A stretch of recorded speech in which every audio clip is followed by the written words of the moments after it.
Welcome to the audio lecture on Parkinson's disease. Material in this lecture correlates to Chapter 18 in your O'Sullivan textbook. Our objectives will take a brief background overview of pathophysiology, anatomy. You did have this extensively in neuroanatomy, neuroscience, so we won't spend too much time here. Instead, we're going to talk a lot more about the clinical manifestations, medical and rehab management in Parkinson's disease, and we'll talk about impairments commonly seen in Parkinson's disease.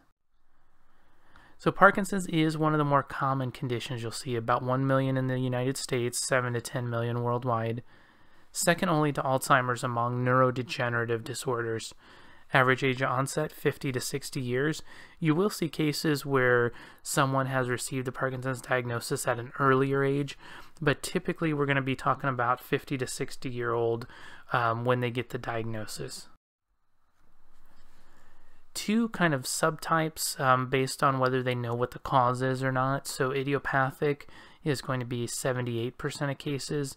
Secondary Parkinsonism is going to be 22% of cases. This is where there was an underlying cause. It could be toxic, drug-induced, or as a result of encephalopathy. So again, idiopathic, though, is the most common, about 3/4 of the cases. Also something known as Parkinson plus syndrome. Other neurodegenerative diseases can affect the basal ganglia. Not common at all. I don't know if I've ever seen this. I just want you to be aware it's out there. And the way you can distinguish it from true Parkinson's is that there's no improvement with Parkinson medication and no other symptoms appear. So just be aware this is out there. I don't know if you'll see this clinically or not. Quick review of the basal ganglia anatomy. Again, this should be reviewed from neuroanatomy, neuroscience. So you've got the subcortical nuclei. These are all areas that you're familiar with. So just bringing this front and center as a review. Not going to spend a ton of time here. Think back. Remember we have the direct loop and the indirect loop. Direct loop and indirect loop. And the bradykinesia that you see in Parkinson's is thought to be a result of this inhibition of the thalamus. So remember, a hallmark of Parkinson's is this bradykinesia, or paucity of movement, difficulty initiating movement, and that's probably happening as part of the direct loop process. Figure 18.2 gives you more information and a graphical display of the direct loop. And another just visual demonstration or visual picture of what's going on with the basal ganglia. So for our purposes in class, we're not going to spend a ton of time here. This may be something that pops up later down the road on some board exams or whatnot, but I know you've had this in neuroanatomy, neuroscience, so we're going to move forward into the indirect loop, but we're really moving ahead into getting into the clinical component. So indirect loop decreases the thalamus cortical activation, and you also have an area with the midbrain tegmentum that's involved with the sleep-wakefulness cycle and reticular formation. So you've got the direct loop, indirect loop. Figure 18.3 from your textbook is going to go into more detail about the indirect loop. So review this again. You've had this in neuroanatomy, neuroscience, so not going to spend a ton of time here. There's other loops that are involved, other basal ganglia loops involved with memory and cognitive functions, and this is important to keep in mind because we'll typically think of Parkinson's disease as a purely motor process, but there are occasions where memory is affected, cognitive functions affected, so we don't want to forget that this can be happening in Parkinson's disease. So what's the actual underlying pathophysiology? We're going to have degeneration of neurons that are responsible for production of dopamine. And I think a key here is that we're going to see clinical signs once we've got 30 to 60% degeneration of these dopaminergic neurons. So to me, that's a key point, that things are going on in the background and the person's already facing substantial loss of these dopaminergic neurons. By the time we see it, though, a third to almost 2/3 of these neurons have degenerated. So that's pretty important to keep in mind. Dr. Gia and I were talking about Parkinson's disease the other day, and she was also mentioning that sometimes an initial presenting symptom, strangely enough, can be changes in smell. So think back to your cranial nerve exam. We kind of don't do too much with smell, but for whatever reason, and I'll have to get with her and ask her about that, changes in smell seems to be a pretty common presenting sign. I've also heard that micrographia, or starting to write real small, can be an initial presenting sign. Don't freak out if you write real small. I'm not saying that that's a new onset of Parkinson's. It's more when that's a transition or a shift from normal. So your text describes symptoms in Parkinson's disease, kind of breaks it down into primary motor, secondary motor, and non-motor symptoms. So we'll go through each of these. So primary motor is going to be what you think of kind of stereotypically in Parkinson's, which is your rigidity, bradykinesia, tremor, and postural instability. So rigidity is increased tone. Remember back from prior coursework that this is not spasticity. Rigidity is going to be a resistance to passive stretch that's kind of the same resistance in both directions, and it doesn't matter how fast you're moving them, so it's not velocity dependent. Bradykinesia is going to be that slowness of movement. Tremor, you're probably all familiar with that. And then postural instability. So kind of a quick review.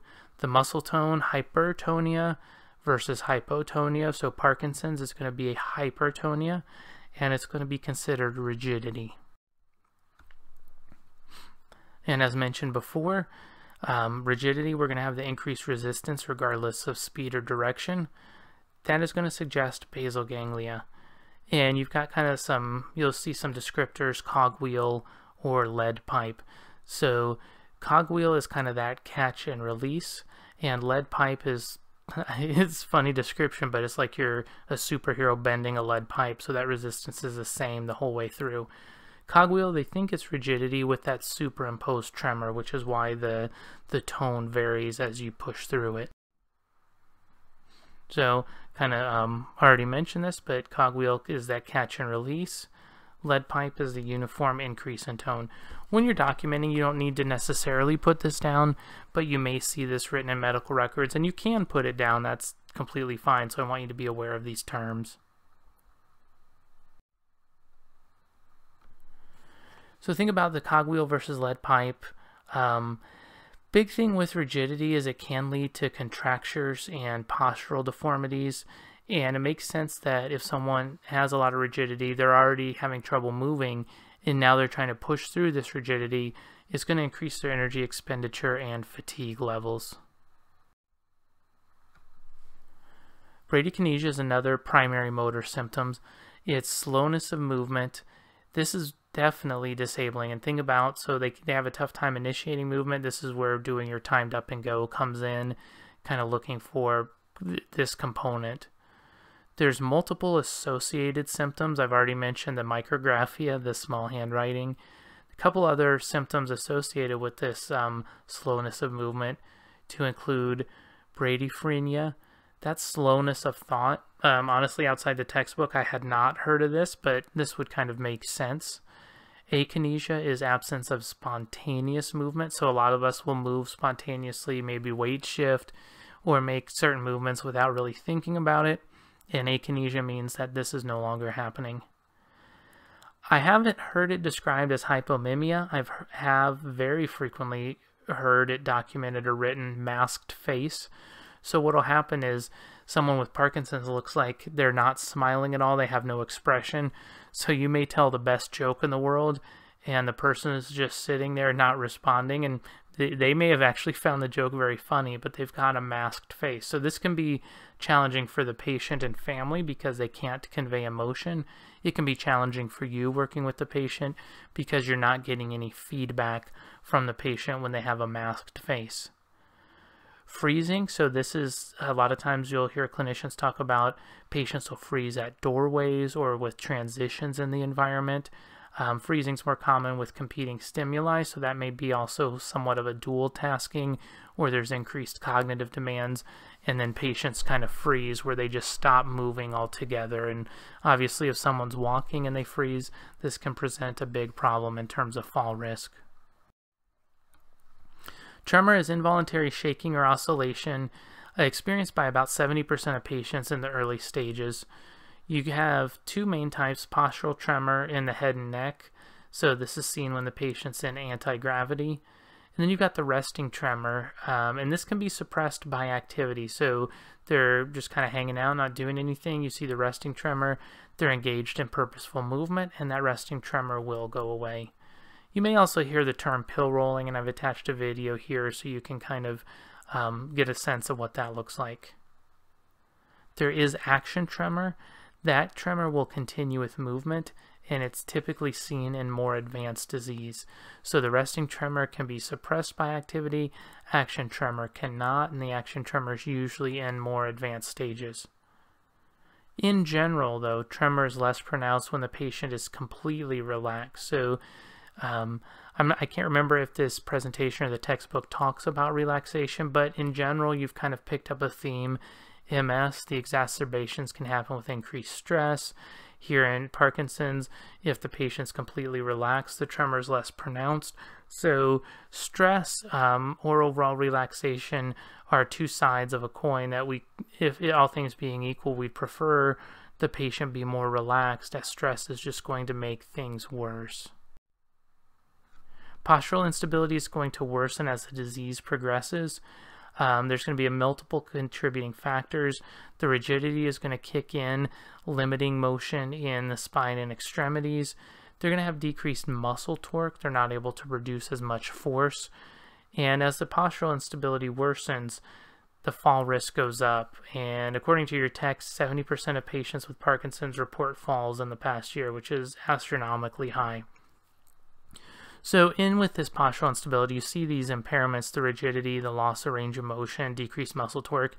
Here's where you can come in and actually do a lot of what you'd maybe consider more orthopedic or musculoskeletal treatments.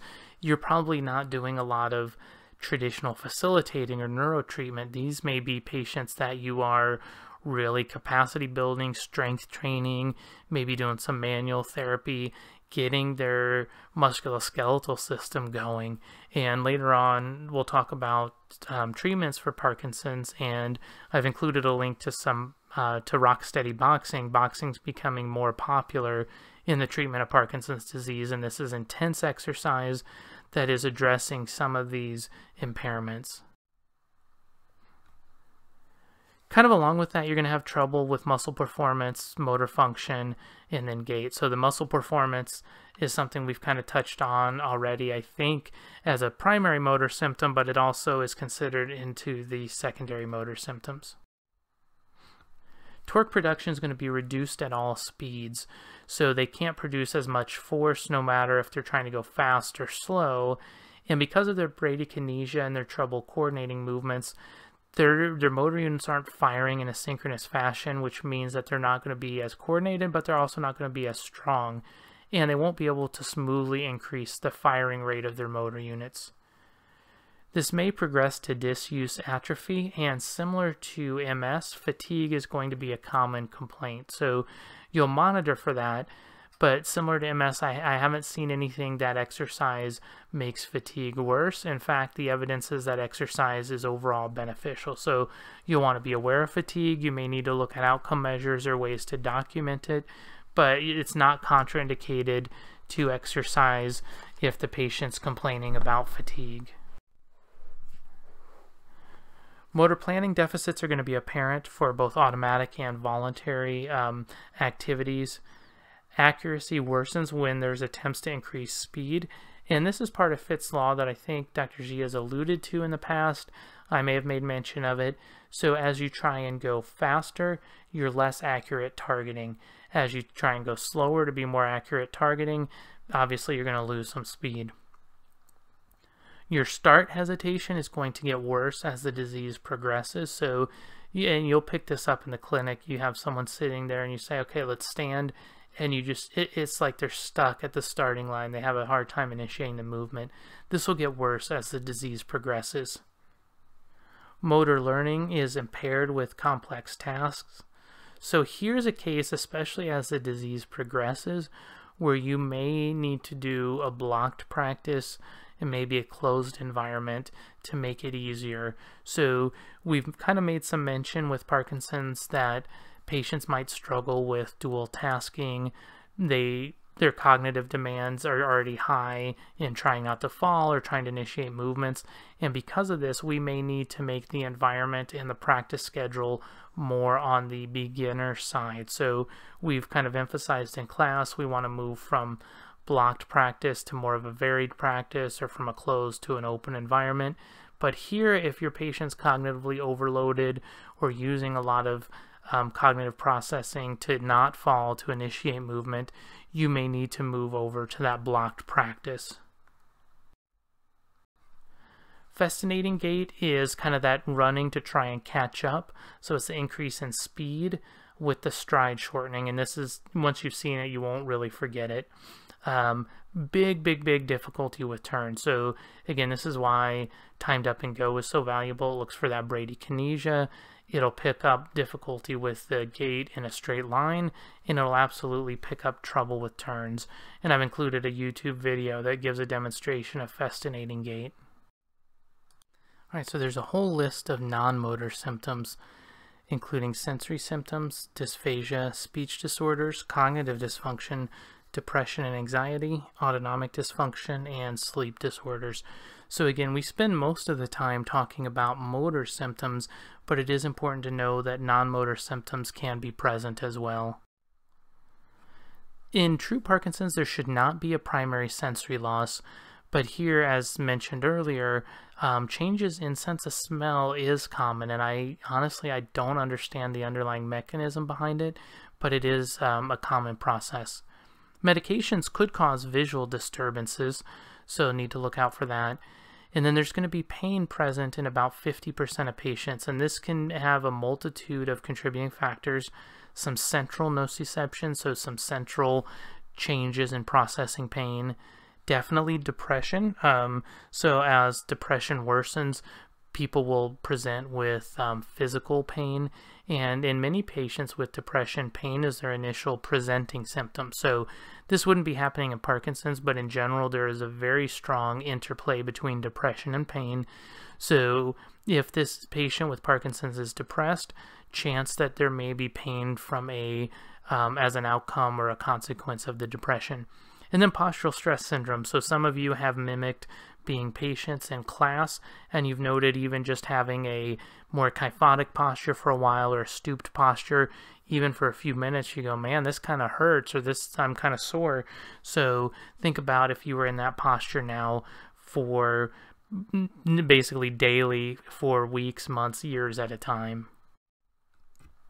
Dysphagia is impaired swallowing. This is, so they're going to have trouble with their rigidity, their decreased mobility, and limited range of motion that's affecting the muscles needed to swallow. I think we mentioned this in ALS, the sialorrhea, which is the excessive drooling, and decreased spontaneous swallowing. So here's where, if you're working with someone with Parkinson's, even if it's early on, start thinking about that referral to speech, get them plugged in with a provider, because the dysphagia can be catastrophic. We don't want someone aspirating, we don't want them trying to swallow and it goes into the lungs and they get aspiration pneumonia, or they end up choking. So even if it's early on in the Parkinson's stages, we still want to make that referral over to speech.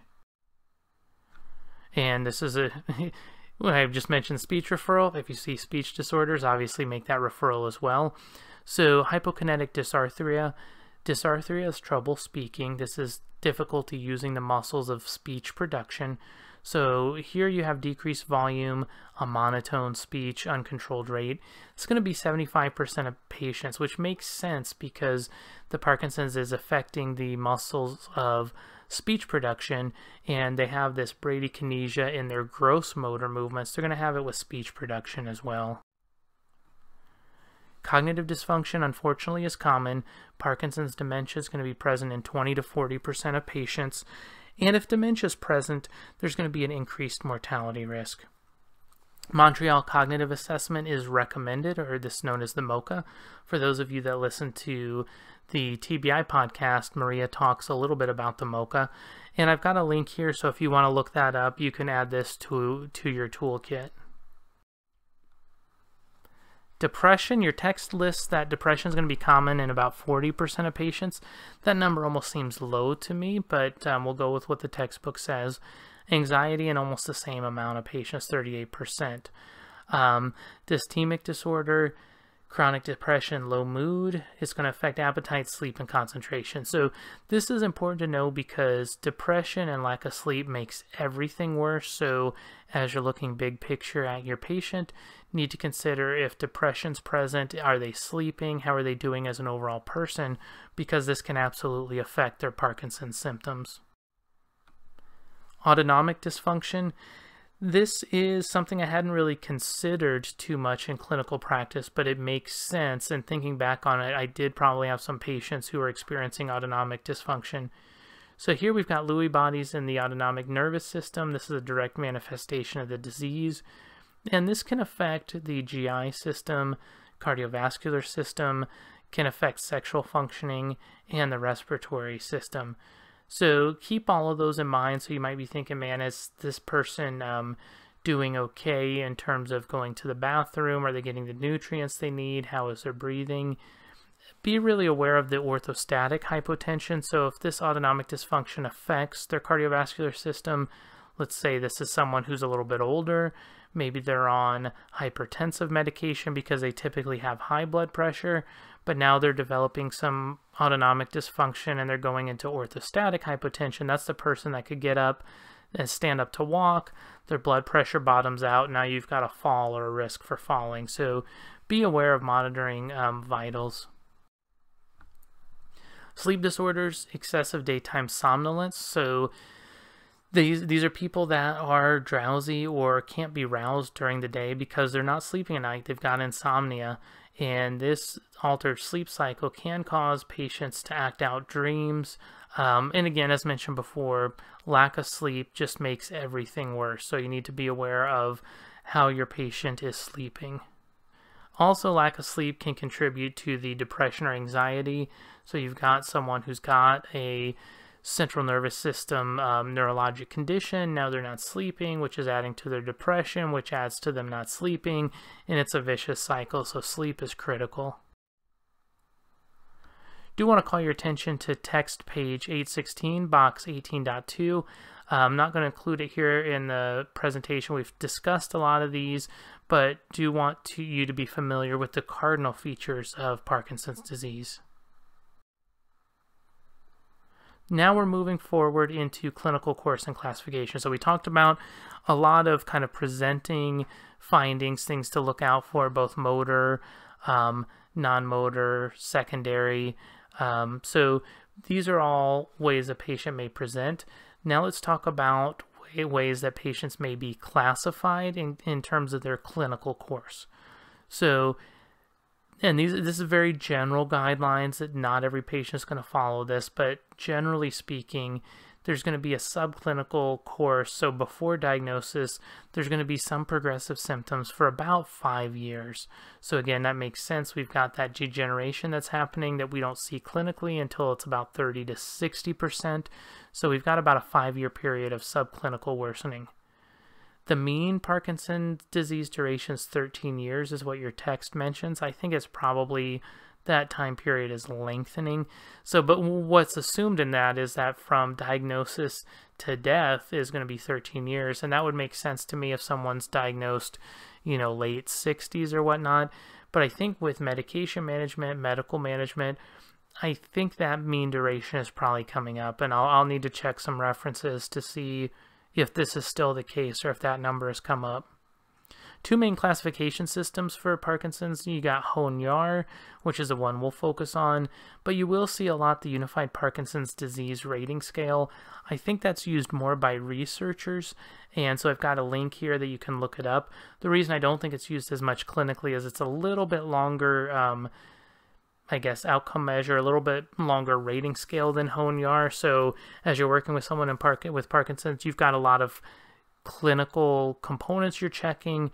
So you're probably not using the UPDRS, you're probably using HONYAR.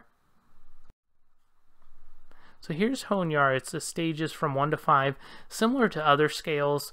For me, I like to work backwards, so if it's 1 to 5, 5 is the worst, and that's pretty much dependent, confined to bed or wheelchair. The scale makes a big distinction between bilateral symptoms. So as we progress from the stage 1 is really not much going on, 2 is minimal bilateral involvement, 3 we've got the bilateral involvement, impaired writing reflexes. But here to 3, they're still living independently, they're still working. So 1 to 3, we may not even see these patients in therapy. We typically, I think, consider Parkinson's a 4 and a 5. And this is unfortunate. I can't help but think if we are able to work with patients at earlier HONYAR stages, would we get either better outcomes or set them up for more success? Roughly 2 years or so to progress through stages, with some stages taking a little longer. Again, these are guidelines. These aren't hard and fast rules. So you've got 5 stages. Generally speaking, 10 plus years. I think one of the stages is more like 5 years to move through. So not a hard and fast rule, but if you're thinking generally speaking prognostically, that gives you a very rough outline of how someone may potentially progress. Medical management, definitely heavily going to lean on the pharmacology. Nutrition is a component, and I keep mentioning to some extent the importance of nutrition, and I keep bringing this in because according to APTA, we are qualified to advise on nutrition. Now, we're not nutritionists or dietitians, but it is part of our scope of practice to bring nutrition into play. So we'll talk about some nutritional considerations. And then we'll also mention deep brain stimulation. So main medication is going to be the levodopa-carbidopa combination, or Sinemet. That is the gold standard. There are some other medications you may encounter to include dopamine agonists, anticholinergics, and MOB inhibitors. With Sinemet, you're going to have potentially an initial honeymoon period, honeymoon when everything's great. So the person takes the medication, it's almost a miracle, they're doing fantastic, but then the person will kind of get used to it to some extent. So you have considerations of when their medication on time is, when the off time is, and kind of this wearing off. Yeah, I think we've talked a little bit about it in motor control. So this, as a clinician, you just want to be aware of where the patient's at in their medication cycle, because that can affect how you're doing in therapy, or you may see a tremendous improvement or a tremendous decline, and it may not be therapy related, it could be medication related. So a little link here to go into more detail about the wearing off with medication. Big nutritional consideration is going to be that protein can block levodopa.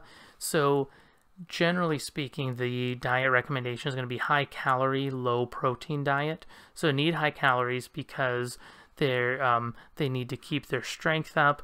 They're not going to want to become where they're losing weight or becoming cachectic. So generally a high calorie, low protein diet is going to be recommended, and they will want to increase their water and fiber intake.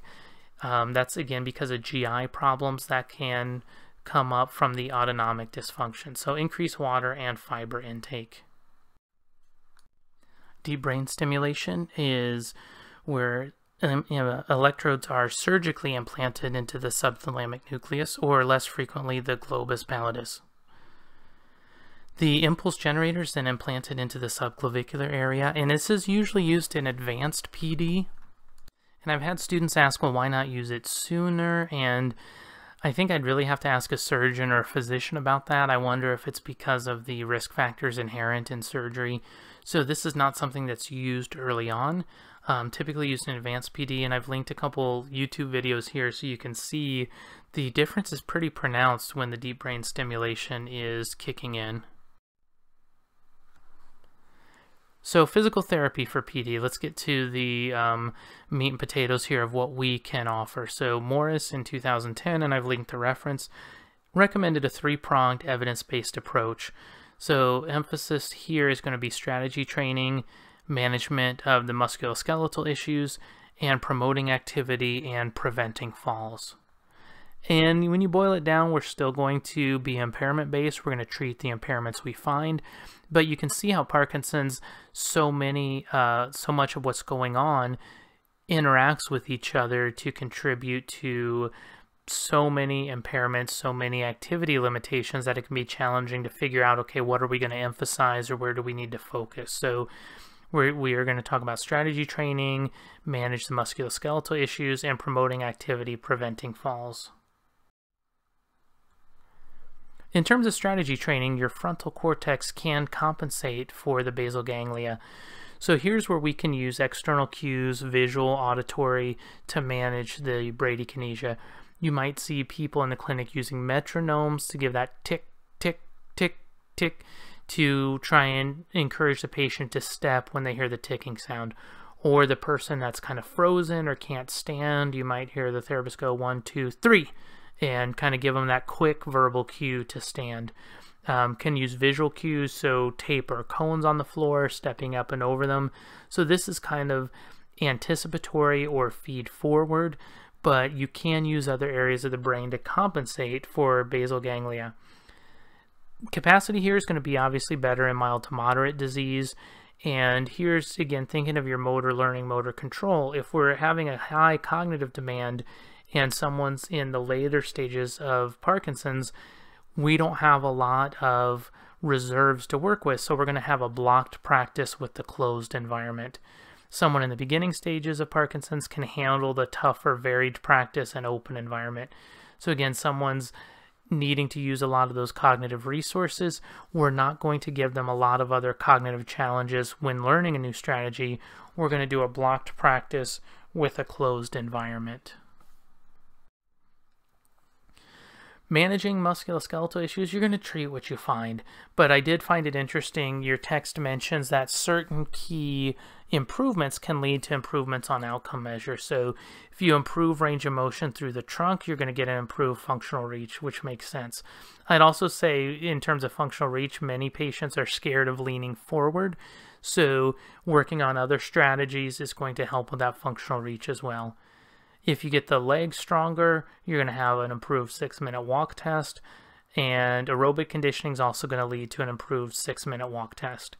Patients with Parkinson's disease use 20% more oxygen during bicycling tasks. They're just not as efficient, so we want to include aerobic conditioning. So you see how already we've got a lot of considerations. We can work on motor control, motor learning strategies, but we do need to exercise these patients. We do need to improve musculoskeletal impairments so they can get better. So I think Maria would probably agree with me.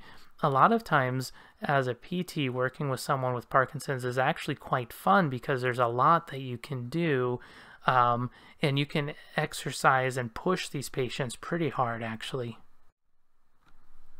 Promoting activity, preventing falls, multiple exercise benefits, not surprising. Real important to, and I think I mentioned this both in the podcast and other presentations, we need to turn the emphasis back on the patient. So yes, we do a lot with them when they're in the clinic, but they're without us or not with us more of the time. So we really need to get them highly motivated to be doing things on their own. Exercise, it has been linked to having neuroprotective effects. So again, we need to think about letting them know that exercise is the prescription, or exercise is one of the best pills they can take. There's evidence for multiple approaches to prevent falls. So you're going to find out what the patient's more likely to want to do, what they're better at, and tailor it to them. So Tai Chi, dancing, has been linked to preventing falls, treadmill training, strengthening, spinal flexibility training. There's evidence for all of these interventions, so really think about tailoring it to your patient. Other examples of exercise training include Lee Silverman voice training. So we're going to go through that LSVT big. We'll be going through that in lab. Relaxation exercises. Remember, tremor is usually less severe when the patient is relaxed. Flexibility exercises, working on improving trunk and extremity range of motion. Resistance training is huge. Boxing classes are becoming big, and aerobic exercise and group exercise. I meant to link the video to the boxing classes here. It looks like it didn't make it into the audio lecture, but I'll make sure to include it on the actual PowerPoint itself. So if you're following along on the non-audio PowerPoint, you should have a link here to boxing classes, the Rock Steady classes. And last year in adult neuro, some students were talking about some boxing gyms they had seen where patients with Parkinson's were exercising, and they were just impressed at how well the patients were doing, how hard they were being pushed, the fact that some of them would almost have controlled falls, or just they weren't thinking of themselves as patients, they were thinking of themselves as athletes. So that led to a pretty good discussion about, obviously as a PT, you don't want your patient falling, but I really challenge you to think about how hard are you pushing your patient? Are we setting the bar too low sometimes? And do we need to open up our view? So again, the students were pretty impressed at how hard the patients were working in the boxing classes, and it seemed to have tremendous benefits. So LSVT, as mentioned, will have components of this later in the course.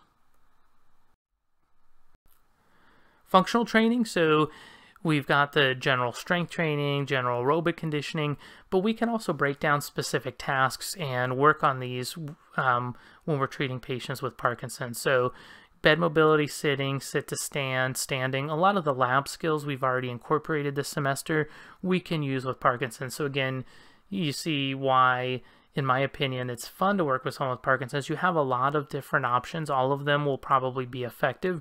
So you're working on figuring out how can you be more efficient or effective, but all of these are going to be beneficial to the patient. Balance training, working on and educating on the center of mass and limits of stability. And we want to increase this limit of stability. So we may see, does this patient have primarily a stepping strategy, or do they not have a stepping strategy because of their bradykinesia? So do we need to work on different strategies to allow them to be able to recover their balance? Remember, learning is task specific, so if possible, try and simulate what the patient may actually encounter. Gait training, locomotor training, work on your identified gait impairment. So you're probably going to have that flexed posture, probably have a short step length, probably have a decreased gait speed if you did a 10-meter walk test. So some strategies, you could do the pole walking for upright posture. That would be, again, using the dowels or the poles, and then a lot of verbal and auditory cues. Want to leave or finish out with a final consideration on Parkinson's. This was a video that is of a person who talks about his depression, how rough it was getting that initial diagnosis, and he trained and actually went on American Ninja, which is, this video is fantastic. So take a look at this, and this ties into, again, how I mentioned the boxing as well, that really challenge yourself to think about the exercises we're prescribing to patients, not just with Parkinson's. Think about in the geriatric population, patients in general. Are we doing enough to challenge them? That are these things evidence-based? A new study just came out on APTA's website about resistance training in patients after TKA, total knee arthroplasty, and they found that compared to traditional rehab with emphasis on range of motion and open chain exercises, patients that emphasize strengthening or resistance training had better outcomes. And I really, is my personal bias here, is moving further in the direction of intense exercise with a big resistance training component is critical. So check out the video, see what you think. This was a pretty fascinating video. So summary, very brief summary for such a long presentation, but Parkinson's is progressive, but that doesn't mean that it's fatal per se, and we don't know the time frame exactly for the progression. So as you're working with patients, set the bar high. You can push them, work on activities that are functional to them. Keep in mind that it's not just the motor components, there's many non-motor considerations. And then remember your multidisciplinary team, so get speech and occupational therapy involved as needed. As PTs, we have multiple potential interventions to offer, so consider treatments that the patient can do at home, consider treatments that the patient's interested in, and that address the identified impairments and functional goals of the patient. So thanks for listening to the audio lecture on Parkinson's.